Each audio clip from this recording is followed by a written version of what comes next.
Estas férias leve o observador no bolso. Na praia, no campo ou entre viagens, acompanhe toda a atualidade sem limites. Assine com 40€ de desconto e habilite-se a ganhar uma estadia de 2 noites num dos hotéis boutique da Small Portuguese Hotels. Este verão, desligue da rotina, não da informação. Assine em observador.pt.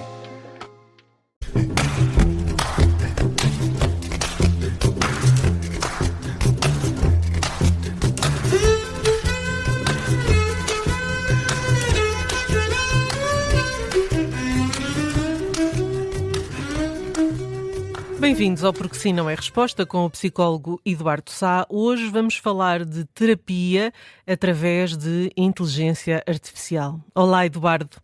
Porquê é que um adolescente prefere desabafar com uma inteligência artificial em vez de um adulto de confiança? Olá, Judite. Preferir talvez não prefiras, Judite. Mas num primeiro momento, sim, é mais privado, pode-se escolher, enfim, a plataforma e sobretudo esconder da família e dos amigos aquilo que se está a fazer. É uma forma que lhes dá a ilusão de um faça você mesmo tão querida aos adolescentes, como se eles fossem capazes de resolver os seus problemas sem precisarem da ajuda de ninguém. E, portanto, num primeiro momento, eu compreendo que eles façam este tipo de abordagens porque as têm ali à mão e porque vale a verdade. Eu perco a conta aos adultos que, em muitas circunstâncias, quando têm um problema de vida, dialogam com o ChatGPT desta vida e tentam encontrar respostas para resolver os seus problemas. Portanto, acaba por ser um admirável mundo novo, nada de chocante, devo-lhe dizer.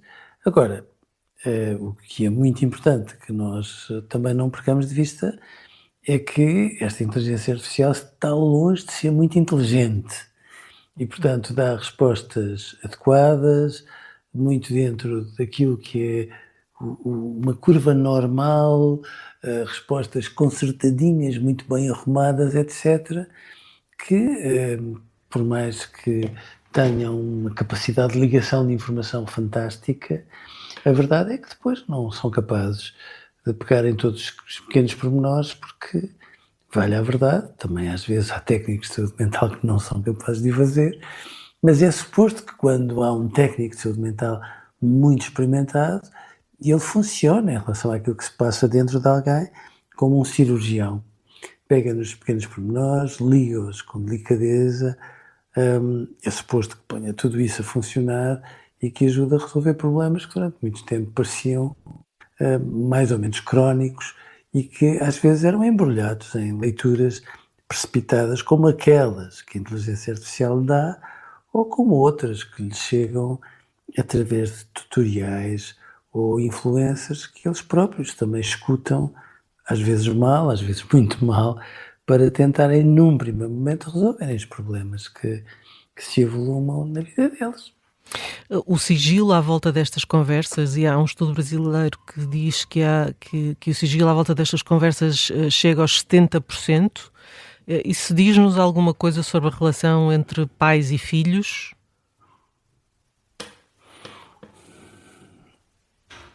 Às vezes diz. Vamos lá ver.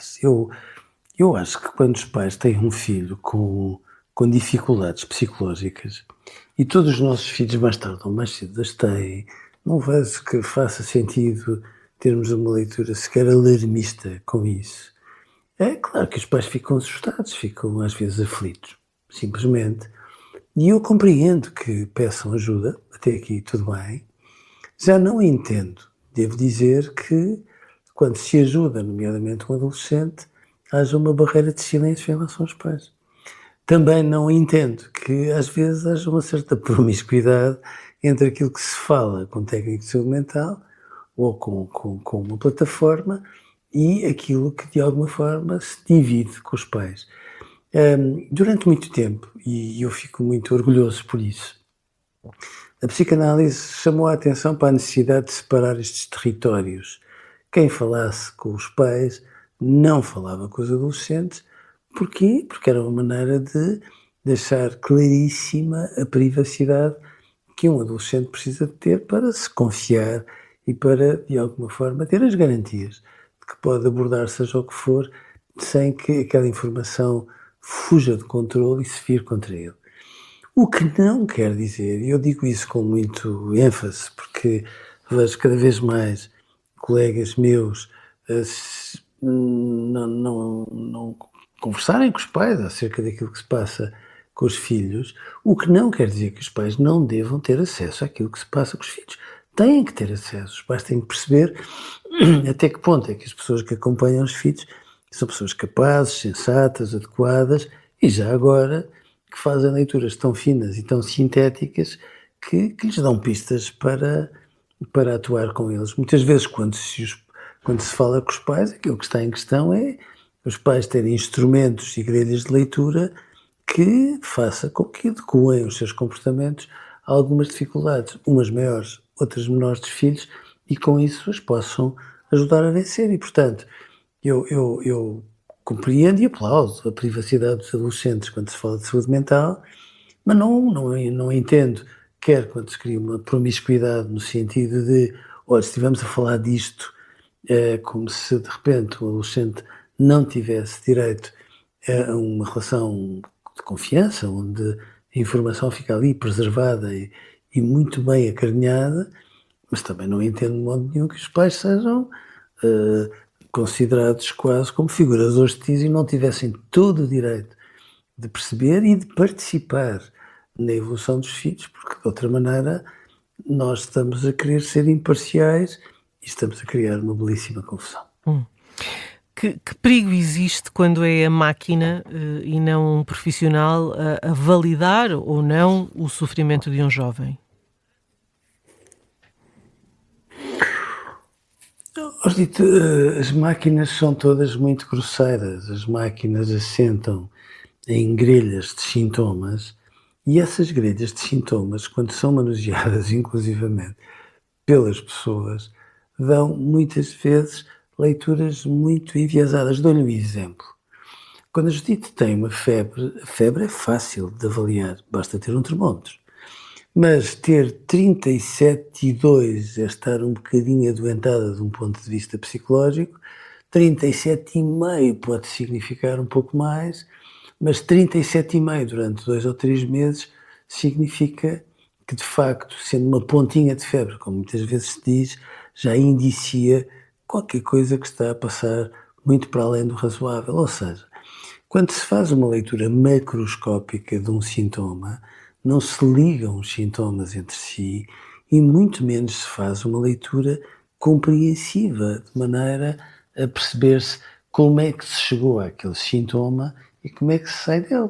Isto é, quando a Judite tem uma ponta de febre, mal estaríamos se o seu médico de família começasse por lhe dar um antibiótico de largo espectro.